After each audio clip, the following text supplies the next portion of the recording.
जी साहब, अब क्योंकि हम बजट, हमने कहा था सेकंड हाफ में फोकस बजट पे ही रखेंगे, क्या उम्मीदें हैं आपकी? देखिए बहुत सारी होती है, लेकिन इमीडिएटली आप क्या चाहते हैं इस थर्ड वेव के बीच में? देखिए, बजट से हम तो बहुत उम्मीद करते हैं। हमारी सरकार ने जब से पहली लहर आई कोविड की, तब से उन्होंने काफ़ी एक्टिव रूप से हमारी सरकार ने सपोर्ट करने की कोशिश की है। तो सबसे पहला तो मैं गवर्नमेंट से ये कहना चाहूँगा कि जो ये हम देख रहे हैं हर महीने में कि जीएसटी की जो कलेक्शन है वो बढ़ती जा रही है, इसमें 80 से 90% जो हाथ है वो रॉ मटेरियल की कीमत बढ़ने का हाथ है, ना कि एक्चुअल ग्रोथ का हाथ है। ऐसा मेरा मानना है। एक तो होता है कि रियल ग्रोथ हुई है, रियल ग्रोथ नहीं है, ये महंगाई की ग्रोथ है। जो चीज़ पहले 100 रुपये की बिकती थी उस पर 18 रुपये टैक्स आता था, वो आज 150 की बिक रही है तो उस पर 27 रुपये टैक्स आ रहा है। तो जो जीडीपी की जो कलेक्शन बढ़ी है वो महंगाई की वजह से भी बहुत ज़्यादा बढ़ी है। तो मेरी एक तो रिक्वेस्ट है गवर्नमेंट से कि वो जो जीएसटी को 18% से कम करके 12% पे ज़रूर लेके आए, जिससे कि एमएसएमई को इसका बहुत जो है वो कॉस्ट का और वर्किंग कैपिटल का और ओवरऑल बाज़ार में जो डिमांड बढ़ाने के लिए हमारे बग्गा साहब ने एक बात की, उसमें भी जो है वो ये हेल्प करेगा। और कंजम्पशन बढ़ेगी तो रियल जीडीपी जो है वो भी इंक्रीज़ होगी। दूसरा एक सजेशन मैं देना चाहूँगा, हमारी गवर्नमेंट ने बहुत सारे एंटी डंपिंग के कानून लगा रखे हैं बहुत सारे रॉ मटेरियल्स के ऊपर, और बहुत सारी सेफ गार्ड ड्यूटीज़ भी बहुत सारे रॉ मटेरियल्स पर लगा रखी है। जबकि आज के दिन में जबकि शिपिंग फ्रेट वगैरह इतने तेज हो चुके हैं कि कोई भी कंट्री से रॉ मटेरियल्स का डंपिंग करना आज के दिन पॉसिबल नहीं है।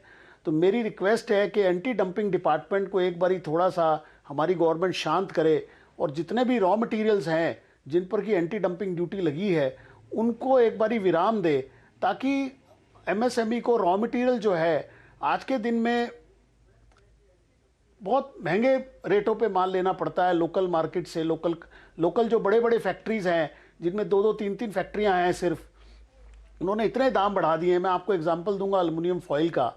सबसे पहले एल्युमिनियम फॉइल वाले एलएमई के रेट पे 80 रुपया कन्वर्जन लेते थे। अभी उन्होंने पिछले महीने डिसाइड किया जी हम तो अब 120 रुपये लेंगे। तो कोई कंपटीशन वाली बात ही नहीं है, क्योंकि सब चीज़ पे एंटी डंपिंग लगी हुई है। उनको कोई डर ही नहीं है कि कोई कंपीट कर लेगा, कोई बाहर से माल ले आएगा।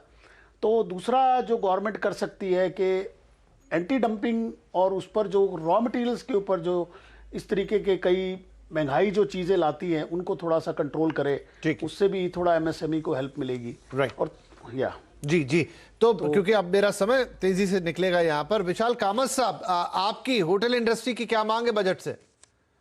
हमारी मांग जो है वो हर साल वही रहती है। हमारे इंडस्ट्री को इंडस्ट्री घोषित किया गया, मगर फिर भी वो पूरा वो जो सीलिंग कैप्स है वो बहुत ही हाई थे। उसको अगर वो रिवाइज करे तो उस हिसाब से बहुत सारे लोगों को राहत मिलेगी और इंडस्ट्रियल रेट्स मिलेंगे। अनेक स्टेट गवर्नमेंट्स और सेंट्रल गवर्नमेंट्स ने जो ऑलरेडी अनाउंसमेंट्स किए हैं, अगर सिर्फ उन अनाउंसमेंट्स के ऊपर वो एग्जीक्यूट करे तो हमारी इंडस्ट्री को काफी राहत मिलेगी।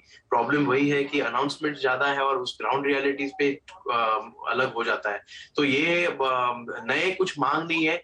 जो जैसे सर ने कहा, मैं बग्गा जी से बहुत आई एम ग्रेटफुल कि उन्होंने जो बोला बहुत ही सही बोला, और उनके जो नॉलेज है अगर उस ज्ञान का अगर एडवांटेज ले गवर्नमेंट और ऐसे लोगों का ज्ञान ले तो हमारी इंडस्ट्री को काफी राहत मिलेगी। क्योंकि हमारी इंडस्ट्री के लोग काफी ऑलरेडी बोल चुके हैं, बट कोई सुनवाई नहीं हो रही, या सुनते हैं मगर उसके ऊपर कोई एक्शन नहीं हो रहा। तो शायद अभी इस टाइम पे हो जाएगा। होपफुली इस बजट, क्योंकि ये बजट काफी चैलेंजिंग रहेगा और सारी बातें सरकार के भी जहन में ये होंगी। फिरोज साहब, वैसे आप काफी सारी बातें बता चुके हैं बजट को लेकर, लेकिन कोई स्पेसिफिक पर्टिकुलर बात जो आप कहना रह गई हो? सबसे बड़ी बात यह है कि हेल्थ का एक्सपेंडिचर आज सब जगह बढ़ गया है, कोई भी फैमिली में। मैं तो इंडस्ट्री से आता हूं, जो पर्सनल इनकम टैक्स बहुत ज्यादा है। Most honest tax payer personal tax payer है। तो मेरे हिसाब से जो हेल्थ का कुछ 15-20 हजार कुछ साल में मिलता है, उससे तो बहुत ही ज्यादा हो जाता है। तो जो स्टैंडर्ड डायरेक्शन बढ़ाना चाहिए, हेल्थ एक्सपेंडिचर का जो जो जो अलाउड होता है वो बढ़ाना चाहिए। और सबसे ज्यादा चीज है कि जो पर्सनल इनकम टैक्स कम सैलरी लोगों का बहुत कम करना चाहिए, और बहुत ज्यादा है। वर्ल्ड में आप देख लो बहुत ज्यादा है।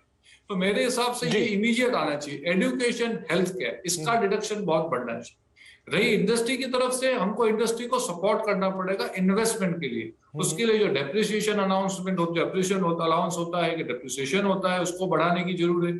जो इंडस्ट्री इन्वेस्ट करना चाहे उसको कैसे ज्यादा रियायत मिली जाए, जो इंडस्ट्री फॉरेन में एक्सपोर्ट करना चाहे उसको कैसे रियायत मिली जाए, मैंने अभी बताया लॉजिस्टिक में कैसे फायदे हो, ये पूरे चीज जब तक नहीं करेंगे कैसे आत्मनिर्भर भारत होगा, जी बिल्कुल कैसे बिल्कुल, मेक इन इंडिया ट्रू होगा। जरूर जब जरूर, ज्यादा इन्वेस्टमेंट आएगा और ज्यादा एक्सपोर्ट होगा, तो ये जो पूरा फोकस बजट का यही दो चीज पे होना चाहिए, मेक ठीक, in India and export to the world. जी और जी उसमें मैं कहता हूँ दिल खोल के दो, इंडस्ट्री ग्रुप को बुलाओ, अभी गवर्नमेंट ने बुलाए हैं, जो उन्होंने मांगा है तो आप इंडस्ट्री को थोड़ा खुला छोड़ो, बड़े पॉइंट ट्रस्ट सर, करो बिल्कुल इंडस्ट्री। बिल्कुल, क्योंकि अब समय मेरे पास